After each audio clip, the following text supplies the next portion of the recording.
네, 우리 함께 나눌 말씀 마태복음 26장 6절로 13절까지 말씀입니다. 마태복음 26장 6절로 13절까지 말씀입니다.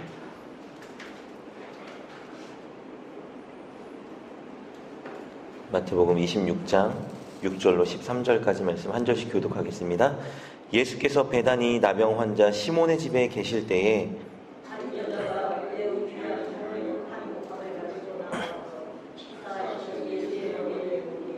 제자들이 보고 분개하여 이르되 무슨 의도로 이것을 허비하느냐.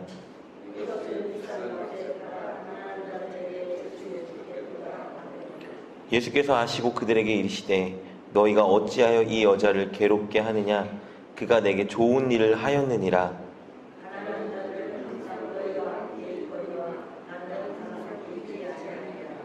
이 여자가 내 몸에 이 향유를 부은 것은 내 장례를 위하여 함이니라. 내가 진실로 너희에게 이르노니 온 천하에 어디서든지 이 복음이 전파되는 곳에서는 이 여자가 행한 일도 말하여 그를 기억하라 하시니라. 아멘. 기도하겠습니다. 하나님 감사합니다. 귀한 새날을 우리에게 허락해 주시고 이렇게 또 새날 하나님을 예배함으로 시작할 수 있는 은혜를 주시니 너무나 감사합니다. 하나님 오늘 말씀을 붙들고 온전히 하나님을 사랑할 수 있는 우리가 되게 하여 주시고 이 시간 우리를 위해 예비하신 풍성한 은혜 한 사람도 거저가지 않고 은혜를 풍성히 누리며 돌아갈 수 있는 시간 되게 하여 주옵소서. 그렇게 우리의 믿음이 한 자락 더 깊어지고 주님을 더 사랑하는 시간 될 수 있도록 우리와 함께하여 주옵소서. 그렇게 역사하고 일하실 주님 기대하고 소망하며 우리 주 예수님의 이름으로 감사하며 기도드립니다. 아멘. 아멘. 여러분은 지금 누군가를 사랑하고 계신가요? 이성이 됐건 부모건 자녀건 친구건 성도건 여러분은 누군가를 진심으로 사랑하고 계시는지 오늘 그것을 한번 생각해보는 시간을 가졌으면 좋겠습니다. 여러분 누군가를 진심으로 사랑하면 반드시 동반되는 모습이 있죠. 상식적인데요. 그것은 내가 가진 것들을 사랑하는 사람을 위해서 기꺼이 사용하는 모습입니다. 누군가를 사랑하면 사랑하는 사람에게 내 노력, 시간, 물질 같은 것들을 반드시 사용하게 됩니다. 그런데 적당히 사용하는 정도가 아니라 허비하다시피 내 것을 사용하게 됩니다. 사랑은 그런 것이기 때문입니다. 제가 부모가 아니기 때문에 부모의 사랑에 대해서는 온전히 공감을 하지는 못합니다. 그래서 부모에 대해서 좀 오해했던 경험이 있는데요. 제가 학원에서 강사로 일했을 때였습니다. 제가 근무하던 학원에는 정말 공부하기 싫은데 부모님에 의해 억지로 학원에 등록해서 다니는 친구들이 몇몇 있었습니다. 그런 학생들은 숙제도 해오지 않고 의욕도 없고 열의도 없어서 가르치는 선생님 입장에서 굉장히 힘듭니다. 물론 학원 입장에서는 그런 학생들이 오면 좋겠지만 저는 학원 오너가 아니라 그냥 강사였기 때문에 그런 학생들을 보면 굉장히 답답하고 힘든 적이 많이 있었습니다. 그래서 문득 어느 날 제가 이런 생각을 한 적이 있거든요. 야, 쟤네 부모들은 왜 저렇게 돈을 허비할까? 이런 생각이 문득 들었습니다. 아니, 공부하기 싫다는 아이들을 왜 억지로 학원에 집어넣고 저 비싼 돈을 저렇게 허비하고 낭비하며 살아갈까? 나는 부모가 되면 절대 저렇게 아이들 키우지 말아야지. 이런 생각을 제가 하게 되었습니다. 이런 생각이 제 마음 한켠에 계속 떠나지 않았어요. 왜냐하면 그렇게 부모님이 힘들게 돈을 벌고 학원을 보내줘도 전혀 돈이 아까운 줄 모르고 공부하지 않고 숙제하지 않는 아이들을 볼 때마다 그 마음이 계속 제 안에 일어나곤 했습니다. 그러다 제가 신대원에 입학하면서 학원을 그만두게 됐는데요. 다행히 또 여기저기서 문의가 와서 몇몇 학생들을 과외하면서 가르칠 기회를 얻었습니다.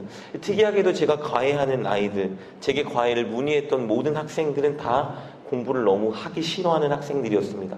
너무 안 하다 보니까 학원에서도 진도를 못 따라가는 그런 아이들이 저에게 다 몰려왔어요. 그 중에 제가 기억나는 한 친구가 고3이었는데 어르고 달래고 칭찬하고 혼내고 겁박을 해도 이 친구가 숙제나 공부를 전혀 하지 않는 거예요. 고3인데. 제가 참다 어느 날 이 아이 어머니께 전화를 드리고 제 입장을 말씀드렸거든요. 어머니, 아무리 어르고 달래도 이 친구가 공부를 전혀 하지 않습니다. 제 생각에는 이 아이가 제게 더 이상 공부를 배우지 않는 것이 좋을 것 같습니다. 너무 효과도 없고 이렇게 가다간 어머님의 돈과 시간만 허비하게 될 것 같아요. 이렇게 말씀을 드렸거든요. 그랬더니 어머니께서 저에게 이렇게 말씀하시는 거예요. 선생님, 제가 먼저 너무 죄송합니다. 우리 아이가 공부를 너무 안 해도 그냥 수능 볼 때까지만 선생님께 배우게 해주세요. 부탁드립니다. 엄마로서 그렇게라도 하지 않으면 제가 평생 후회할 것 같아요. 숙제 안 해도 공부 안 해도 선생님이 저를 보고 참아주시고 그냥 선생님 수업 시간에 가르쳐주는 것만이라도 들을 수 있게 좀 해주세요. 이렇게 안 하면 제가 평생 후회할 것 같고 제 아들도 제가 자신을 포기했다고 생각할까 너무 겁이 납니다. 선생님도 제발 포기하지 말아주시고 우리 아이 수능 끝날 때까지만 제발 좀 부탁드립니다. 이렇게 저에게 간청을 하셨어요. 제가 이 어머니랑 전화를 끊고 나서 많은 생각을 하게 됐습니다. 그리고 한 가지 중요한 깨달음을 얻었는데 내가 자식을 향한 부모님의 사랑을 너무 몰랐구나라는 생각을 하게 됐습니다. 남들이 볼 때, 그리고 선생인 제가 볼 때 어머니는 분명히 아들을 위해 돈을 허비하고 있는 것처럼 보였는데 어머니 입장에서는 그냥 의미 없이 돈을 허비하고 있던 게 아니었던 거예요. 어머니는 아들을 포기하지 않고 사랑하기 위해서 끝까지 애쓰고 있었다는 것을 제가 깨닫게 됐습니다. 돈을 허비하는 것만큼 효과가 없는 것은 사실인데 아들이 그렇게 해서 단 하나라도 배울 수 있다면 어머니에게는 허비하는 돈이 중요하지 않았던 것이죠. 혹시나 아들이 나중에 엄마가 나를 포기했다라고 생각할까봐, 그래서 아들이 상처 입을까봐 그 아들을 위해서 그 돈을 쓰는 것이 하나도 아깝지 않으셨던 거예요. 비효율적인 것은 어머님이 더 잘 아셨지만 아들을 너무 사랑하니까 남들이 뭐라 하건 어떻게 생각하고 신경 쓰지 않고 돈을 그렇게 허비하고 있었던 것입니다. 아들이 가장 중요하니까 그렇게 했겠죠. 저는 그것을 깨닫고 나서 부모가 돈을 허비하고 있다고 함부로 판단하고 또 제가 전화해서 그렇게 말씀드린 것이 너무나 후회가 됐고 하나님께 회개했습니다. 저도 그 학생이 수능 끝날 때까지 격려하고 어르고 달래고 열심히 가르치기 위해서 노력했던 경험이 있습니다. 여러분, 누군가를 진심으로 사랑하면 우리는 우리의 것을 계산하지 않고 사랑하는 대상을 위해서 사용하게 됩니다. 단순히 사용하는 것을 뛰어넘어서 허비할 정도까지 우리는 사용하게 되는 거죠. 남들이 볼 때는 쓸데없이 혹은 어리석게 왜 저렇게까지 자신의 시간과 노력과 사랑과 마음을 돈을 허비할까 생각될 수도 있지만 당사자에게는 의미 없는 허비가 아닙니다. 사랑하고 있는 행인 것이죠. 여러분, 예수님을 사랑하는 것도 이와 같습니다. 정녕 저와 여러분이 예수님을 사랑한다면 우리는 우리가 가진 것들을 예수님을 위해 사용하게 됩니다. 예수님을 사랑하면 사랑할수록 아끼지 않고 사용하게 되죠. 예수님을 사랑하지 않는 사람들이 볼 때는 허비하는 것처럼 보이겠죠. 우리의 시간, 물질, 노력, 달란트 아무 의미 없이 허비하는 것처럼 보일지도 모릅니다. 그래서 예수님을 사랑하지 않는 사람들이 이렇게 말하죠. 야, 저 사람 참 유별나게 신앙생활한다. 너무 빠졌다. 저렇게까지 할 필요는 없는데 너무 지나치다. 이런 말들을 하겠지만 예수님을 사랑해서 자신의 것을 쏟아내는 사람들에게는 그것이 결국 허비가 아닙니다. 예수님을 최선을 다해 사랑하고 있는 행인 것이죠. 오늘 본문을 보니까 예수님을 정말 사랑한 한 여인이 등장합니다. 그녀가 예수님을 얼마나 사랑했는지는 그녀의 행위가 말해주고 있습니다. 자신이 가장 귀하게 여기고 자신이 가진 것 중에 가장 값비싼 것을 예수님께 한순간에 쏟아 부어드리고 있습니다. 예수님이 베다니에 사는 시몬의 집에 계실 때에 한 여인이 그 집으로 들어와 예수님께 다가옵니다. 그리고 느닷없이 예수님 머리에 향유를 붓기 시작합니다. 오늘 보면 6절, 7절 말씀에 이렇게 기록되어 있죠. 예수께서 베다니 나병 환자 시몬의 집에 계실 때에 한 여자가 매우 귀한 향유 한 옥합을 가지고 나와서 식사하시는 예수의 머리에 부으니, 이 여인은 예수님 머리에 향유를 부어서 그 향유가 예수님 전신에 흐르게 만들었습니다. 그리고 그 향유가 예수님 발에 흐르자 자신의 머리카락으로 예수님의 발을 닦아 드렸습니다. 이 여인이 한 이 행동이 당시 이 현장에 있던 모든 사람들에게 충격을 안겨다 주었습니다. 왜냐하면 이 여인이 예수님께 쏟아부은 이 향유가 쏟아붓기에는 너무 값비싼 물건이었기 때문입니다. 오늘 본문과 병행구절로 알려진 마가복음 14장 3절을 보면 이 여인이 드린 향유는 나드로 만들어진 향유입니다. 나드는 인도산 식물 나드라는 뿌리에서 얻어진 아주 강한 향인데요. 이것이 매우 귀하고 값이 나가서 주로 왕이나 극귀빈에게만 바쳐지는 물품이었다고 합니다. 요한복음 12장을 보면 이 값이 300데나리온이라고 기록되어 있습니다. 300데나리온은 300일 일해야 벌 수 있는 돈이죠. 하루에 일당을 10만 원으로 잡는다면 대략 3천만 원 정도가 하는 값비싼 향유입니다. 그런데 이 3천만 원 가량 나가는 향유를 단 한순간에 이 여인이 예수님의 머리에 부어드리고 있는 것입니다. 모두가 놀랄 수밖에 없었어요. 저 여인이 미쳤나? 지나치다. 허비하고 있다. 왜냐하면 그 값비싼 향유를 예수님께 부어드리고 있었기 때문입니다. 이 여인은 왜 이런 행위를 하고 있었을까요? 자기 전 재산과 같은 아주 귀한 것을 단 한 번에 예수님께 쏟아 부어드리고 있는 이유는 무엇이었을까? 여러분, 이유는 너무 단순하고 분명합니다. 예수님을 그만큼 사랑했기 때문입니다. 이 여인은 예수님을 너무 사랑했고 예수님께 너무 감사했고 예수님이 너무 소중한 분이라 여겼습니다. 그래서 자신의 모든 것을 드려도 아깝지가 않았던 것이죠. 전 재산과 같은 그 향유를 예수님께 단 한순간에 깨트려 부어 드렸습니다. 자신의 결혼 지참금과 같은 이것을, 힘들게 모아온 이것을 단 한순간에 예수님께 드렸습니다. 왜냐하면 예수님이 더 소중했기 때문입니다. 그런데 그녀를 둘러싸고 있는 사람들은 예수님을 이 여인처럼 사랑하지 않고 있었던 것이 분명합니다. 왜냐하면 그들의 반응을 보면 알 수 있는데요. 이 여인을 보고 그들의 반응이 어떤지 오늘 본문 8절과 9절이 잘 말해주고 있습니다. 분개와 책망이었습니다. 우리 8절 9절 볼까요? 제자들이 보고 분개하여 이르되 무슨 의도로 이것을 허비하느냐? 이것을 비싼 값에 팔아 가난한 자들에게 줄 수 있었겠도다 하거늘 제자들이 이 여인에게 호통치며 말합니다. 이것을 왜 허비하고 있느냐? 이것은 이렇게 허비할 게 아니다. 차라리 팔아서 가난한 자들을 도와줬어야지. 여러분, 이 모습에서 제자들이 예수님을 어떻게 생각하고 있는지 적나라하게 드러나고 있습니다. 그들은 이 여인처럼 예수님을 존귀하고 사랑스러운 분으로 여기지 않고 있었습니다. 예수님을 쫓곤 있었지만, 예수님과 동고동락하고는 있었지만 예수님을 향한 순수하고 지고지순한 사랑의 마음이 없었습니다.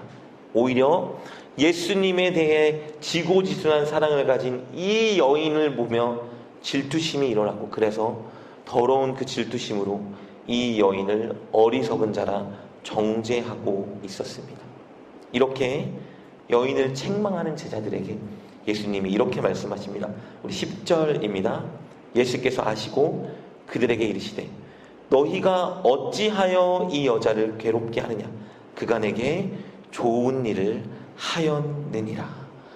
뭐라 말씀하시죠? 제자들은 허비하고 있다고 정죄하는데 예수님은 그게 아니라는 거예요. 그가 내게 좋은 일을 하였느니라 말씀하십니다. 12절도 볼까요? 이렇게 기록되어 있네요. 이 여자가 내 몸에 이 향유를 부은 것은 내 장례를 위하여 함이니라. 예수님은 당신께 향유옥합을 깨어드린 이 여인의 마음을 너무 잘 알고 계셨고, 이 여인을 책망하고 있는 제자들의 마음도 너무 잘 알고 계셨습니다. 그들의 의도와 중심을 아셨죠. 그래서 말씀하십니다. 어찌하여 이 여자를 괴롭게 하느냐? 이 여자가 나에게 좋은 일을 행하였느니라. 너희들이 볼 때는 이 여인이 돈을 허비하는 것 같아 보이지만 아니다. 이 여자는 정말 나에게 좋은 일을 하고 있다. 왜요? 이 여인이 예수님을 너무 사랑하고 존귀하게 여겨서 자신이 가진 모든 것, 가장 값비싼 것을 예수님께 부어드리고 있었기 때문에 이것은 예수님께 너무 좋은 일이었던 겁니다. 게다가 예수님은 이제 곧 십자가에 달려 죽으실 텐데 이 여인이 한 행위가 예수님의 장례를 준비하는 일이 되었기 때문입니다. 예수님께 너무 귀하고 고맙고 좋은 일이었습니다. 여러분, 사실 이 여인이 했던 일은요, 누가 해야 되는 일이냐면 제자들이 해야 했던 일입니다. 이 일이 있기 바로 직전에 예수님은 제자들에게 당신께서 십자가에 달려 죽으실 것을 말씀해 주십니다. 오늘 본문 마태복음 26장 1절 2절을 보면 이렇게 기록되어 있죠. 예수께서 이 말씀을 다 마치시고 제자들에게 이르시되 너희가 아는 바와 같이 이틀이 지나면 유월절이라 인자가 십자가에 못 박히기 위하여 팔리리라 하시더라. 이미 예수님이 십자가에 달려 죽을 것을 3차례나 말씀하셨는데 그들이 새겨듣지 않았습니다. 이제 이틀 후면 내가 너희들에게 말한 것처럼 십자가에 달려 죽을 것이다 라고 말씀하시지만 제자들은 예수님의 죽음을 준비하지 않습니다. 예수님의 말씀을 새겨듣지 않았어요. 예수님을 위해 무엇을 할까, 예수님께 무엇을 드릴까 고민하지 않았습니다.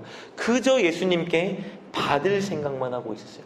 예수님을 통해 그들이 누리게 될 것에만 관심을 가지고 있었습니다. 여러분, 예수님 입장에서 얼마나 서글펐을까요? 자신의 인생을 바치고 사랑하고 가르치고 챙겨줬던 그 제자들이 아무리 말해도 예수님의 죽음을 믿지 않고 예수님의 죽음을 준비하지 않고 있는 이런 상황. 그런데 한 여인이 자신이 가진 가장 귀하고 값진 것을 예수님께 드림으로 예수님의 죽음을 준비하고 있었습니다. 사람들은 다 허비하고 있다고 판단할 정도로 예수님께 쏟아붓고 있었던 것입니다. 그녀가 이 향유를 예수님께 부어드리는 것이 예수님이 죽을 것을 미리 알고 장례를 준비하려는 의도가 있었는지 아닌지는 분명히 알 수 없습니다. 그런데 분명한 것은 그녀가 예수님을 누구보다 사랑했고 예수님을 존귀히 여기기 때문에 자신에게 가장 귀한 향유를 드렸고 그녀가 드린 이 향유가 예수님의 죽음을 준비하는 유일한 행위가 되었다는 것입니다. 당시의 향유는 죽은 자에게 발라주는 것이었죠. 죽은 자의 장례를 위한 최고의 행위가 바로 향유를 발라주는 것이었습니다. 그래서 이 여인이 한 행위는 예수님께 너무나 좋은 행위였던 것입니다. 그러나 제자들은 예수님을 온전히 전심으로 사랑하지 않았기에 예수님을 사랑하여 모든 것을 드린 이 여인에게 허비하고 있다고 책망하고 있었던 것입니다. 사랑하는 여러분, 여러분은 예수님을 사랑하고 계십니까?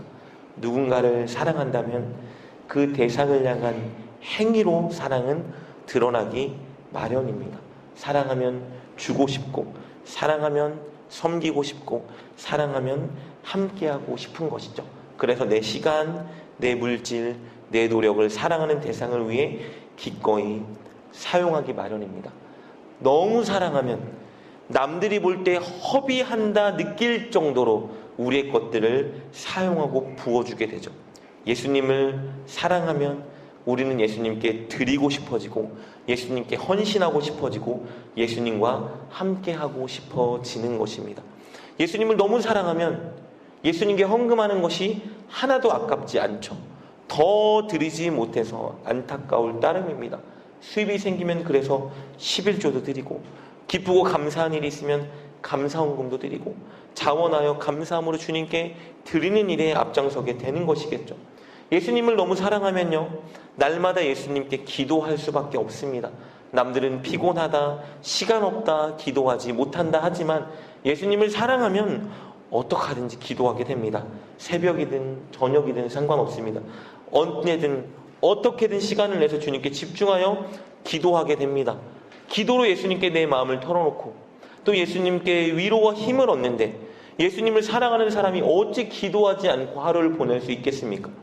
예수님을 사랑하면 예배하게 됩니다.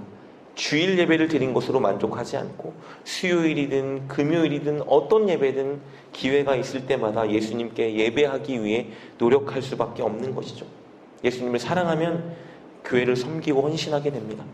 교회가 예수님의 몸이라 했는데 내가 교회를 통해 예수님을 만났는데 어찌 교회를 섬기지 않을 수가 있겠습니까? 최선을 다해 교회를 섬기고 헌신하게 되는 것이죠. 주님의 몸인 교회를 사랑할 수밖에 없게 됩니다. 예수님을 사랑하면 전도하기 위해 노력할 수밖에 없습니다. 예수님이 가장 원하고 기뻐하시는 일이 영혼 구원인데, 내가 예수님을 사랑한다면 어찌 예수님이 기뻐하는 그 일을 힘쓰지 않겠습니까? 사람을 만나면 어떻게 전도할까 고민하게 되고, 그들의 마음에 품고 기도하게 되고, 용기를 내어 손 내밀고 전도를 도전하게 되는 것이죠. 그런데 예수님을 너무 사랑하는 사람이 이렇게 살아가면 예수님을 사랑하지 않는 사람들이 꼭 오늘 본문의 제자들처럼 반응합니다. 저 사람 너무 지나쳐. 신앙생활 저렇게까지 할 필요가 없는데 왜 저렇게 돈, 시간, 젊음을 허비하고 살아갈까? 이렇게 말합니다. 교회에서 무슨 헌금 종류를 그렇게 많이 만들어서 헌금을 걷어들이는지 모르겠다. 11조? 지금 뭐 구약시대야? 제사장이야? 성전이 있어. 왜 11조를 드려야 되는데? 이렇게 말하죠. 새벽 예배? 성경에 새벽 예배가 있어? 야, 그거 우리나라에서 만든 건데 뭘 새벽 예배를 한다고 막 난리를 쳐. 기도는 그냥 일상에서 늘 꾸준히 하는 거지 뭘 새벽에 하나님께 한다고 하나님이 들으시나? 이렇게들 말해요. 이렇게 할 일 있고 바쁜데 무슨 수요 예배고 금요 예배고 새벽 예배야. 다 우리나라 60년대 70년대 농경사회에 살아가는 사람들을 위해 만든 이런 예배들, 주일 예배만 드리면 되지 삶의 현장에서 잘 살아야지 뭘 예배한다고 맨날 모이라고 말하는 거야. 야, 교회 너무 자주 가는 거 아니냐? 집에서 잘하고 가정에서 잘해야지 뭘 교회를 그렇게 자주 나가고, 교회에서 잘하면 뭐해? 삶의 현장에서 잘하도록 잘 살도록 교회에서 가르쳐야지 왜 교회에서 이렇게 자주 불러들여서 노동력을 착취하고 살아가냐? 노방전도 그 효과 있어? 전도지 뿌린다고 누가 와? 아이고 왜 저렇게 맨날 길거리에서 헛수고하고 있는지 모르겠어. 전도한다고 사람 섬기고 찾아가고 그러면 요새 사람들은 더 싫어해요. 왜 그렇게 전도한다고 해서 그냥 놔둬. 왜 예수님을 사랑해서, 예수님이 좋아서, 교회가 좋아서 그렇게 살아가는 사람들을 마치 잘못된 삶을 사는 것처럼 마냥, 인생을 허비하는 것 마냥 그렇게 판단하고 정죄할까요? 예수님은 그 일이 내게 너무 좋은 일이다 말씀하시는데 왜 본인들이 인생을 허비하는 일이라 정죄할까요? 왜냐하면요, 본인이 예수님을 사랑하지 않는데 남이 예수님을 사랑하는 그 모습이 내가 예수님을 사랑하지 않는 것을 드러내주기 때문에 그렇게 남들이 열심으로 교회를 섬기고 주님께 헌신하는 모습이 아름다워 보이지 않을 때가 있는 것입니다. 여러분, 우리 부모님들 세대, 여러분 세대에 헌금하라고 강요해서 헌금합니까? 11조, 구제헌금, 선교헌금, 건축헌금, 감사헌금, 그냥 좋으니까 하는 거죠. 헌금은 누가 하라고 하는 게 아닙니다. 그냥 내가 기쁘고 즐겁고 하나님께 감사하면 하는 것이죠. 저도 사실은 여러 종류의 헌금을 하지만 단 한 번도 교회에서 내라고 해서 헌금을 한 적이 없습니다. 헌금하는 게 좋고 주님께 드리는 게 좋으니까 하는 것이죠. 제가 아내에게 늘 입법처럼 말하거든요. 헌금을 더 많이 하고 싶다. 수입이 더 생겨서 더 많이 하나님께 드리고 더 좋은 일 많이 하고 싶다. 제가 한 20년간 이제 해외에 있는 6명의 아이들을 후원하고 있는데 제 기도 제목은 100명의 아이들을 후원하는 것입니다. 절대 제가 착하거나 자비로워서 그런 일을 하는 게 아니고요. 저는 예수님이 너무 좋고 예수님이 주시는 애가 너무 감사해서 그냥 하는 것 뿐이에요. 그래서 이것이 자랑거리도 아니고 누구에게 이렇게 하라고 강요하지도 않습니다. 그냥 좋으니까 하는 거죠. 저는 남은 인생 동안 목표가 정말 더 많이 하나님께 드리는 것입니다. 제가 인격적으로 주님을 20살에 만났는데 20살부터 지금까지 새벽 예배를 계속 해오고 있습니다. 너무 피곤하고 일이 있어서 빠진 적도 있지만 꾸준히 그래도 1시간, 1시간 반, 2시간은 기도하려고 노력하고 있습니다. 누가 하라고 해서 절대 하지 않습니다. 제가 좋아서 하는 거예요. 교회에서 새벽 예배 해라 해서 하지 않고요. 그냥 기도하는 시간이 좋으니까 하는 겁니다. 기도하면 예수님의 은혜가 느껴지고 내 고민을 털어놓을 때 위로와 소망이 느껴지니까 그냥 하는 거죠. 그래서 아내에게도 그런 말 한 적이 있어요. 만약에 나중에 우리 교회가 부흥돼서 부교육자가 있고 여러 사람들이 있어도 새벽 예배는 늘 내가 인도하고 싶다. 왜냐하면 그 시간이 너무 좋기 때문입니다. 제가 20살 이후로 저는 거의 날마다 교회에서 살았거든요. 청년 시절도 그랬고, 전도사 시절도 그랬고, 강도사 시절도 그랬고, 부목사 시절도 그랬고, 저는 늘 날마다 교회 가는 것이 저의 일이었습니다. 기도도 하고, 작업도 도와주고, 사람들과 교제도 하고, 교회가 너무 좋았어요. 담임 목사님이 저에게 단 한 번도 교회 날마다 나오라고 말씀하신 적이 없어요. 그런데 교회가 좋으니까 그냥 교회 갔습니다. 교회에서 사람 만나는 게 좋고, 교회에서 말씀 읽는 게 좋고, 교회에서 기도하는 게 좋고, 교회에서 교제하는 게 너무 좋으니까 그냥 날마다 교회를 간 것 뿐이에요. 단 한 번도 교회에서 저의 노동력을 착취한다고 생각한 적이 없습니다. 제가 좋아서 그냥 그렇게 살아가는 거예요. 그랬더니 교회가 저를 사람답게 만들어줬고, 교회가 저를 사역자로 만들어줬고, 오늘 너무도 부족하지만 이 자리까지 저를 만들어준 것이 교회입니다. 그래서 교회는 저에게 기쁨이고, 교회는 저에게 은혜입니다. 그래서 교회 가는 것이 지금도 기쁘고 즐거운 것이에요. 누군가는 저를 보고 이렇게 말할 수도 있겠죠? 너무 지나치게 믿어. 왜 이렇게 그렇게 인생을 허비해? 왜 젊은 날마다 교회에 허비하고 살아가냐? 저는 단 한 번도 교회에 무언가를 허비한 적이 없습니다. 저는 지나치게 믿거나 제 돈과 시간과 인생을 단 한 번도 허비한 적이 없어요. 그냥 예수님이 좋고 교회가 좋기 때문에 사랑하고 살아온 것입니다. 한 가지 확신하는 것은 저는 이렇게 생각해요. 남들이 어떻게 생각할지 모르지만 주님께서 제가 했던 모든 행위를 보시며 분명히 이렇게 말씀하실 것 같아요. 너의 행위가 내게 좋은 일이다. 너가 내게 좋은 일을 하였도다. 인정하실 것이라는 확신을 한 가지 가지고 있습니다. 물론 제가 여러분께 지금 간증한 저의 모습만이 꼭 예수님을 사랑하는 모습은 아닙니다.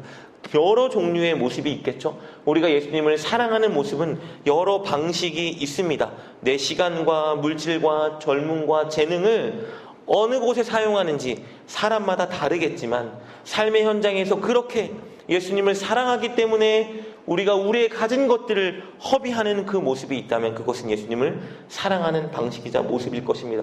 중요한 것은 무엇이냐 하면 우리가 정말 예수님을 사랑하고 있느냐라는 것입니다.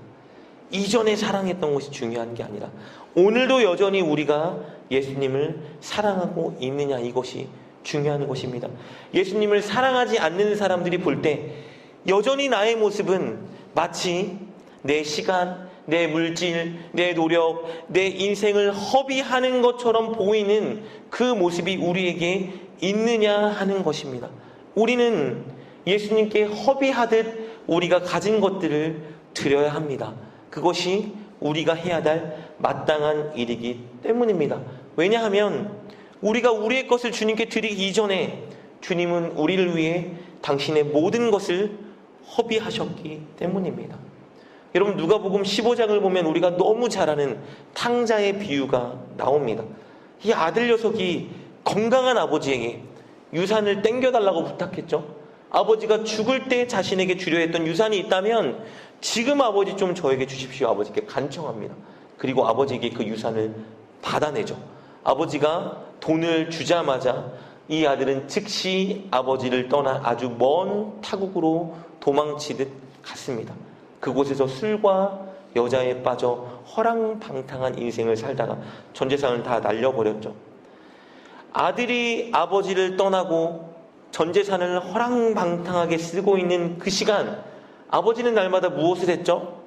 집을 나간 아들을 늘 문 앞에서 기다리고 살았습니다. 단 하루도 빠짐없이 아침부터 나와 저녁이 될 때까지, 밤이 될 때까지 우리 아들이 언제 돌아올까 하염없이 아들을 기다렸습니다. 여러분, 남들이 보면 그 아버지는 인생을 허비하고 있는 것이죠.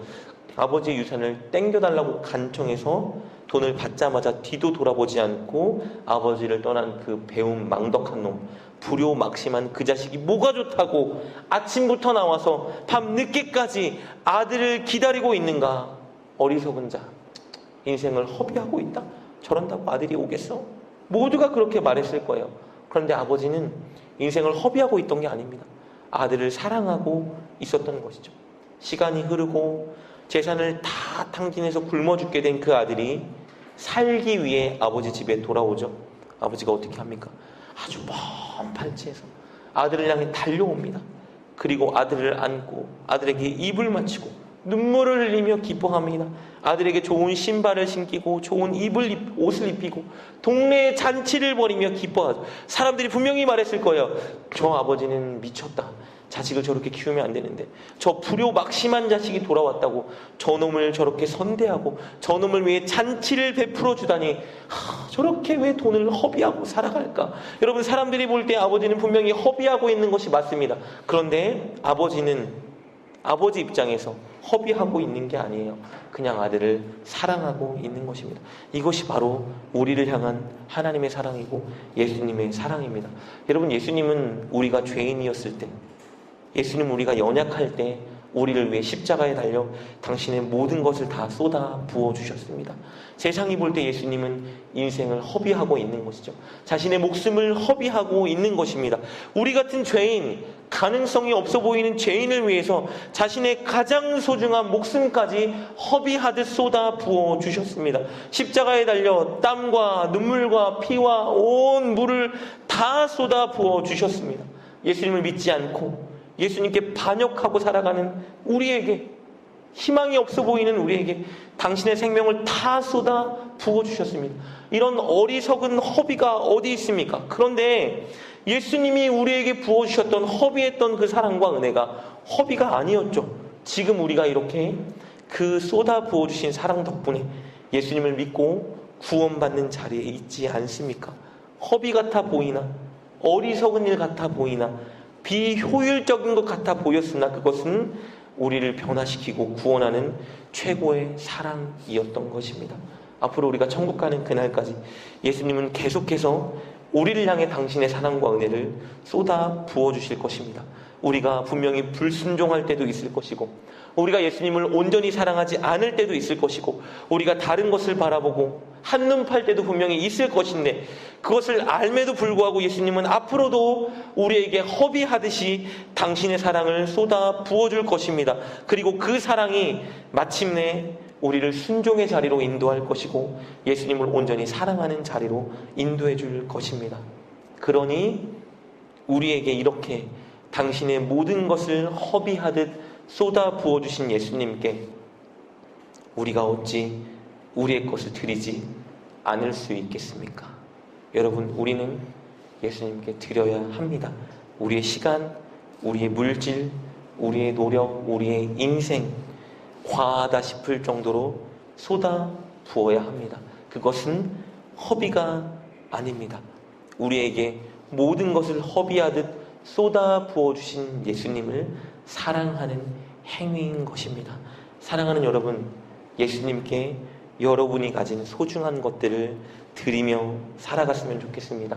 시간, 물질, 재능, 남은 인생 아낌없이 드리며 살아갔으면 좋겠습니다. 이전에 많이 했지, 왕년에 나도 그렇게 살았어, 이런 고백은 집어치우고 지금 앞으로 남은 여생, 주님을 믿지 않는 사람들이 볼 때, 혹은 주님을 믿지만 온전히 사랑하지 못하는 사람들이 볼 때, 당신은 왜 그렇게 허비하듯이 지나치게 살아갑니까? 라고 할 정도로 예수님께 드리고 바치며 살아가는 저와 여러분 되었으면 좋겠습니다. 그것을 위해 날마다 우리가 해야 되는 일은 무엇이냐? 우리를 위해, 우리를 향해 흐르고 있는 예수님의 사랑을 기억하고 바라보는 것입니다. 예수님은 늘 우리를 위해 허비하듯 당신의 모든 사랑을 쏟아 부어주고 계십니다. 날마다 그 사랑을 바라보고 기억하시며 저와 여러분도 늘 예수님께 허비하듯 쏟아 부어드리는 인생을 살았으면 좋겠습니다. 남은 여생 꼭 그렇게 허비하듯 주께 드리며 사랑하며 살아가는 저와 여러분 될 수 있기를 주님의 이름으로 축복합니다. 오늘 말씀을 붙들고 함께 주님께 기도했으면 좋겠습니다. 주님, 우리가 주님께 아끼지 않고 허비하듯 쏟아붓는 인생을 살아가는 자가 되길 원합니다. 남들이 뭐라 말하건, 주님께서는 이것이 나에게 좋은 일이다, 너가 내게 좋은 일을 하였도다 말씀하신다는 것을 바라보며, 우리에게 쏟아 부어주신 하나님의 은혜를 바라보며, 우리도 남은 인생 우리의 모든 것들을 주님 기뻐하시는 일에 쏟아 부어드리며 살아가는, 주님을 온전히 사랑하는 자가 되게 도와주시고, 그런 우리의 주님을 사랑하는 모습이 많은 성도들에게 도전이 되어 그들을 주님께로 인도하고 그들이 온전히 주님을 사랑하는 자리로 인도할 수 있도록 우리를 사용하여 주옵소서. 말씀을 붙들고 함께 주님께 간절히 기도하며 나아갑시다. 기도하겠습니다. 하나님, 은혜와 사랑이 너무나 감사합니다. 하나님, 연약하고 부족했던 우리들, 가능성 없고 죄를 짓고 불순종했던 우리들을 사랑하시어 당신의 모든 인생을 쏟아부어주신 허비하신 주님의 그 사랑 너무나 감사합니다. 십자가에서 당신의 피를 허비하셨고 우리를 위해 당신의 땀과 눈물을 허비하신 그 사랑을 날마다 기억하고 기념하고 살아가게 하여 주시옵소서. 지금도 날마다 흐르고 있는 그 허비하는 사랑, 앞으로도 평생 천국 가는 그날까지 우리를 향해 쏟아 부어주실 그 허비하는 사랑을 기억하며 이제 우리도 주님께 허비하듯 인생을 바치는 삶을 살아가게 하여 주시길 간절히 빌고 원합니다. 우리에게 주신 이 모든 것들, 그리고 우리의 인생을 남은 여생 주께 바치며 살아가는 우리가 되길 원합니다. 하나님, 우리가 온전히 주님을 사랑하며 살아갈 수 있도록 우리에게 온전한 믿음을 더하여 주시옵소서. 날마다 우리를 향해 흐르고 있는 주님의 은혜를 발견하게 도와주시고 십자가에서 허비하듯 쏟아 부어주신 그 사랑을 발견하게 도와주시오. 날마다 주님께 드리는 삶을 살아가는 우리가 되게 하여 주시옵소서. 아끼지 않고 핑계대지 않고 하나님께 온전히 철저히 드리는 삶을 살게 하여 주시옵소서. 세상 사람들이 바라볼 때에, 교회는 다르지만 주님을 온전히 사랑하지 못하는 사람들이 바라볼 때에 어찌하여 그렇게 허비하며 살아가냐 말할 정도로 주께 허비하듯 드리는 우리가 되길 원합니다. 하나님, 우리의 마음과 정성과 중심을 받아주시고 날마다 주께 허비하듯 드리는 삶을 살아가는 모두가 되게 도와주시고, 교회에 있는 모든 성도들이 그렇게 한 사람 한 사람 주께 허비하듯 드리며 살아가게 도와주시오. 교회가 행복하고 교회가 든든하게 부흥하며 교회가 온전히 주님의 기쁨이 되는 교회가 될 수 있도록 우리와 함께하여 주시길 간절히 빌고 원합니다. 오늘 이 말씀 속에 하나님께, 주님께 가장 귀한 것을 드린 이 여인처럼 우리도 가장 귀한 것을 아낌없이 주께 드리며 살아가는 인생 되게 하여 주시옵소서. 우리의 연약함을 아시오니 그 믿음을 주시고 그렇게 주님을 철저히 사랑할 수 있는 온전한 사랑의 마음을 우리 모두에게 강력하게 부어 주옵소서. 주님, 감사합니다. 십자가에서 허비하듯 우리에게 부어주신 그 사랑, 그리고 오늘도 여전히 우리에게 부어주시는 그 은혜, 진심으로 감사합니다. 날마다 우리를 향한 그 사랑과 은혜를 발견하게 도와주시어 하나님, 우리도 허비하듯 주께 모든 것을 기쁨으로, 감사함으로, 자원함으로 드리는 삶을 살게 하여 주시옵소서. 교회에 그렇게 주님께 허비하듯 드리는 많은 사람들이 넘쳐나게 도와주시고, 그래야 교회가 힘있게 능있게 부흥하게 하여 주옵소서. 이제는 우리 주 예수 그리스도의 은혜와 아버지 하나님의 무한하신 사랑과 성령님, 예수님의 은혜가, 사랑이 얼마나 큰지 깨닫게 하시는 그 능력이 오늘 이 새벽 주께 나와 주의 말씀을 듣고 결단한 모든 성도님들 머리 위에 이제로부터 영원까지 함께 계시기를 간절히 축원하옵나이다. 아멘.